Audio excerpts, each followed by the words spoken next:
Estamos aqui na barragem de Pau dos Ferros, oficialmente açude Dr. Pedro Diógenes Fernandes. Essa obra foi construída entre os anos de 1965 e 1967, na gestão do prefeito Dr. Pedro Diógenes Fernandes. Essa parede aqui, que a gente está vendo, ela tem cerca de 500 metros de comprimento. É bastante grande e a área total coberta pela barragem é cerca de 2.050 km². De acordo com dados aqui colhidos pelo próprio DENOX e por funcionários que moram aqui na região onde fica a barragem, ela tinha uma precipitação média de cerca de 800 milímetros por ano. No ano 65, começaram com coragem, uma obra relevante, tendo início importante da construção da barragem. Sua primeira sangria, como a história repete, foi com 2 anos depois, no ano 67, dando alegria de vez a cada um camponês que só com a chuva se entrete. O Departamento Nacional de Obras contra as Secas é um órgão bastante importante na construção e manutenção de represas em todo o Nordeste semiárido. Diante disso, a gente está aqui na sede do DENOX de Pau dos Ferros, mais popularmente conhecido pelos trabalhadores e pessoas que vivem aqui como acampamento. Um local construído no final da década de 50 para abrigar as pessoas que viriam atuar efetivamente na construção da barragem, os trabalhadores da época que trabalhavam inclusive em outras obras. E para isso, a gente convidou o Dr. José Fausto Magalhães, engenheiro, agrônomo e economista, para nos ceder mais informações sobre essa época tão importante da história de Pau dos Ferros. No início, os trabalhadores eram diaristas, ou seja, eles deveriam receber os seus salários mensalmente, mas às vezes atrasava meses. E nesse contexto, o encarregado pela obra, ele fornecia um vale, que funcionava como uma espécie de moeda. Ou, em outras palavras, com esse vale o trabalhador podia ir ao comércio e comprar produtos, mercadoria, mantimento. Esses diaristas que trabalhavam, claro que não ficaram todos aqui, foram se dispersando. Muitos deles não eram nem daqui. Nem daqui. Tanto é que dos funcionários aposentados que vieram para a construção, existe ainda um 10, do meu conhecimento, eu acredito que nenhum seja daqui não. E houve uma coisa interessante, esses trabalhadores depois foram incorporados ao quadro funcional do DENOX. Podem até achar que foi privilégio, mas é que era um trabalho árduo.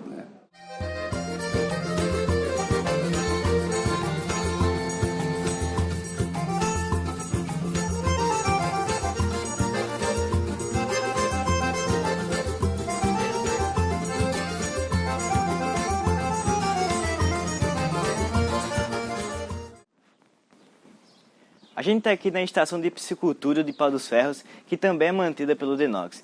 É um órgão responsável pela criação e distribuição dos alevinos pelos açudes da região, inclusive na nossa barragem. Como é perceptível aqui pelos tanques, a seca também afeta esse local e a criação dos peixes, tanto que muitos deles estão secos e inutilizáveis. Agora, vamos para a nossa conversa com Benedito Ferreira Filho, mais conhecido como Bena pela população, que é um antigo morador daqui e ainda um funcionário do DENOX. Piscicultura é mais para colocar peixe nos açudes do governo federal, e associações. É mais um serviço. Produzirem produzindo, e mais é uma parte social, Sim. Não, meu pai era funcionário do DENOX, aí como encerrou lá a construção do açude de Santa Cruz, ele veio trabalhar no açude de Pau dos Ferros, barragem de Pau dos Ferros. Na construção, que ele era funcionário do DENOX, vindo direto para morar no acampamento do DENOX. Lá perto. Lá só morava funcionário, na minha época, Sim. Eu morava lá dentro. Aí depois, os funcionários foram se aposentando, foram saindo, compraram casa fora, e as casas ficando desocupadas, aí foram alugando os particulares. Na construção, muito movimento, na cidade, uma renda muito grande, muita gente de fora, de Pernambuco, Ceará, Bahia, na construção. Os funcionários do DENOX sempre era do Nordeste todo, Pernambuco, Ceará, naquela época, em 33, eles rodaram fazendo essas construções de açude, né? Sim. E findaram aqui já em Pau dos Ferros, né?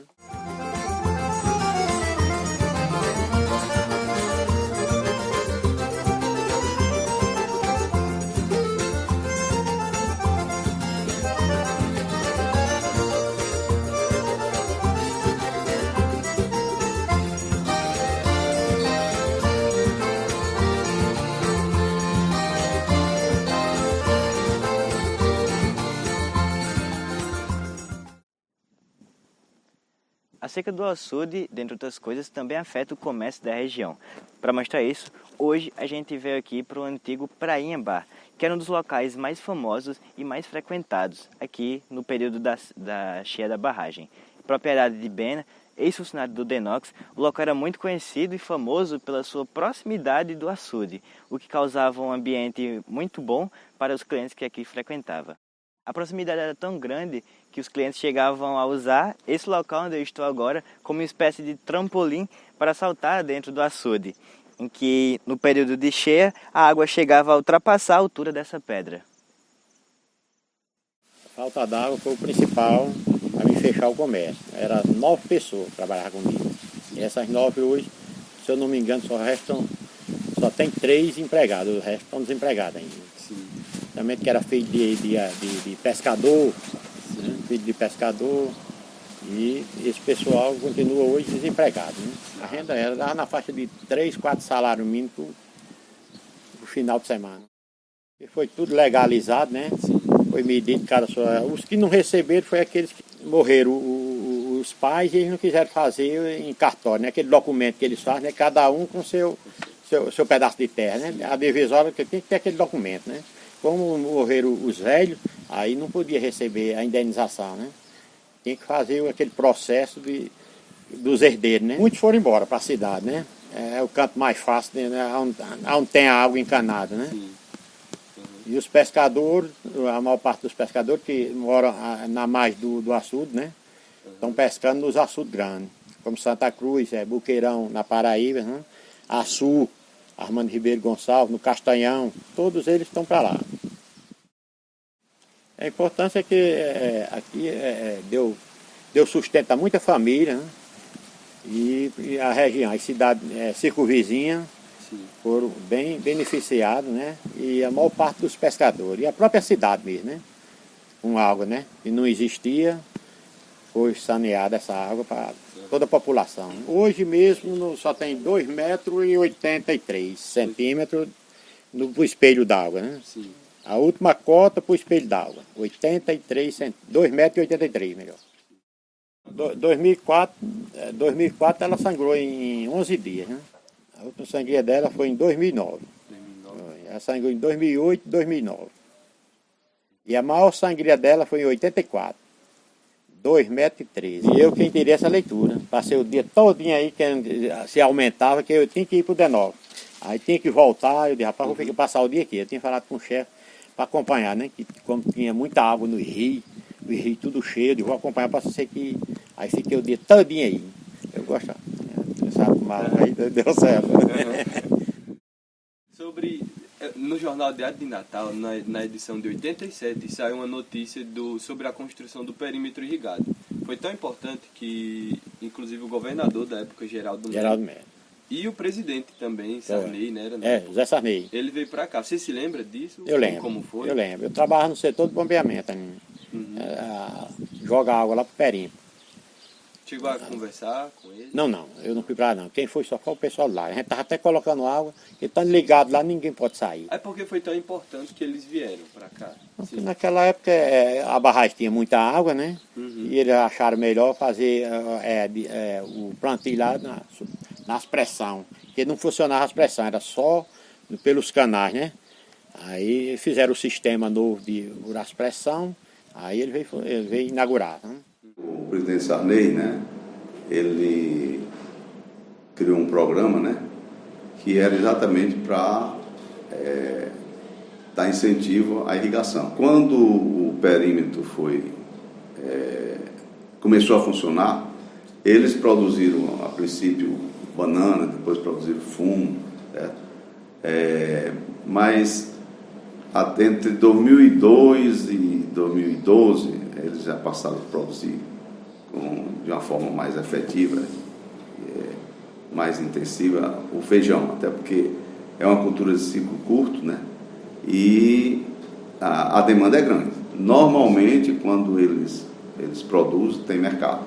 Os compradores vão diretamente ao perímetro comprar. E aí eles procuram, obviamente, né, vender aqueles que oferecem melhor preço, né? O perímetro hoje está praticamente desativado, né? Falta de água, né? Se tivesse água, estava funcionando. Mas tem água nos poços. Esses poços aí foi uma benção para ir. Tem muita água lá. Eles estão, Maria, hoje eles estão batendo palma lá, estão agradecendo a Deus um negócio daquele ali, né? Porque não tinha, não. Foi perfurado esses poços há 2 anos, 3 anos atrás. E esses poços estouraram por lá. Aí eu acho que eles não estão nem precisando de água da barragem, estão usando mais essa água aí de poço.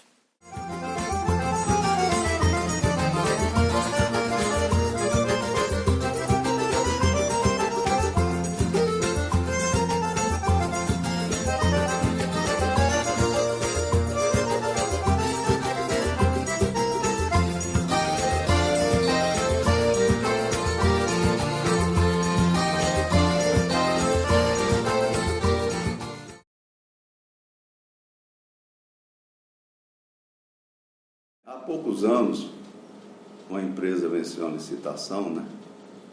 E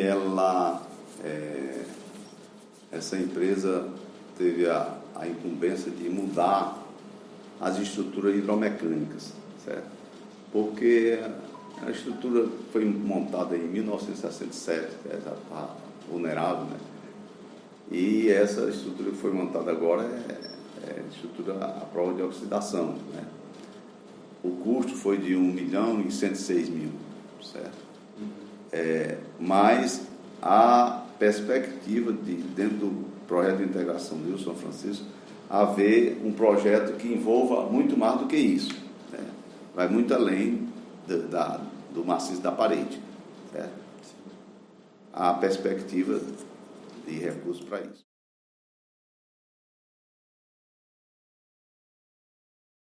A colônia hoje ela tem um papel muito importante na vida deles, não só do próprio pescador, mas da sua família também.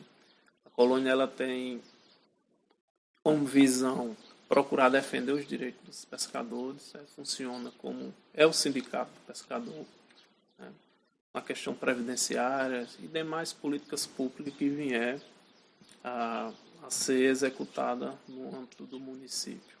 A gente tem travado várias frentes, principalmente Natal, Brasília, tentando de alguma forma fazer com que os governantes tratem com carinho dos nossos pescadores, que tragam as políticas públicas voltadas efetivamente, principalmente à pesca artesanal. Ela entrou no volume morto no dia 16/3/2019. É 1 milhão. Significa o quê? Que não chega naquela parte que ninguém pode mais utilizar essa água, né? É uma água que vai ficar para segurar os peixes, né? Para não haver mortalidade, né? E ela secou no dia 17 de setembro de 2016. Depois de todos esses relatos e entrevistas sobre a barragem de Pau dos Ferros, chegamos ao fim dessa grandiosa jornada sobre a história desse assunto tão importante na região. Contudo, uma questão ainda continua pertinente. Será que essa seca e o fato da barragem estar com menos de 1% de sua capacidade total é devido apenas a fatores naturais e biológicos ou isso também se deve à má administração? Sobretudo, o que nos resta esperar é que a transposição do Rio São Francisco realmente dê certo e que caia chuva para alegrar de vez o pequeno camponês que somente com a chuva se entrete. Eu perguntei a Deus do céu, ai, por que tamanha judiação? Eu perguntei a Deus do céu, ai, por que tamanha judiação?